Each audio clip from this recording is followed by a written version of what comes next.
కార్యకర్తల ఆత్మీయ సమావేశంలో పాల్గొన్న ఎమ్మెల్యే ముత్తముల అర్ధవీడు మండలం అయ్యవారిపాలెం గ్రామంలో టీడీపీ నాయకులు ఏర్పాటు చేసిన ఆత్మీయ సమావేశంలో గిద్దలూరు శాసనసభ్యులు ముత్తముల అశోక్ రెడ్డి పాల్గొన్నారు. గిద్దలూరు నియోజకవర్గంలో 25 ఏళ్ల చరిత్రని తిరగరాస్తూ ఘన విజయం సాధించిన అశోక్ రెడ్డికి మండల టీడీపీ నాయకులు కార్యకర్తలు పూలమాలలు శాల్వాలు వేసి ఘన స్వాగతం పలికారు. అభిమానుల మధ్య కేక్ కట్ చేసి కార్యకర్తలకి నాయకులకి తినిపించారు. ఈ సందర్భంగా వారు మాట్లాడుతూ నా విజయంలో ప్రతి కార్యకర్త కష్టం ఉందన్నారు. గతంలో ఏ విధంగా అయితే గ్రామంలో అభివృద్ధి చేశానో అంతకు మించిన అభివృద్ధిని చేస్తానని తన విజయానికి కృషి చేసిన ప్రతి ఒక్కరికి ధన్యవాదాలు తెలియజేశారు.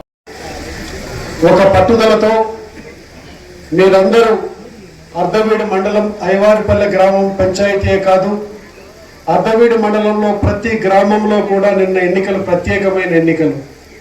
కారణం ఏమిటంటే గ్రామ పంచాయతీ ఎన్నికల కంటే మీరు ప్రతిష్టాత్మకంగా తీసుకుని శాసనసభ ఎన్నికలలో ఎన్డీఏ కూటమి అభ్యర్థులైనటువంటి నన్ను మీరు గెలిపించాలని ఏదైతే పట్టుదలతో చేశారో నిజంగా మీ అందరికీ శిరస్సు వంచి నమస్కరిస్తా ఉన్నాను. మీ అందరికీ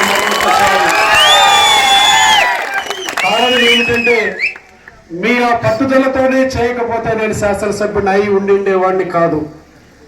ఏదైతే అవతల వాళ్ళందరూ ఈ మండలంలో మీరు మెజార్టీని తగ్గించబట్టే నేను శాసనసభ్యుడిగా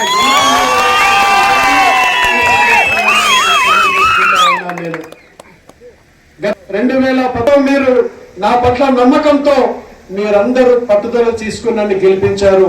నేను ఒకటే మాట ఒకటే హామీ మీకు ఇస్తున్నాను, మీ నమ్మకాన్ని నేను వమ్ము చేయను. మీ వాడిగా ప్రతి కార్యక్రమాన్ని మండలంలో ప్రతి గ్రామాన్ని గతంలో ఏ విధంగానైతే నేను అభివృద్ధి చేసి చూపించానో అంతకు రెట్టింపుగా అభివృద్ధి చేసి చూపిస్తాను.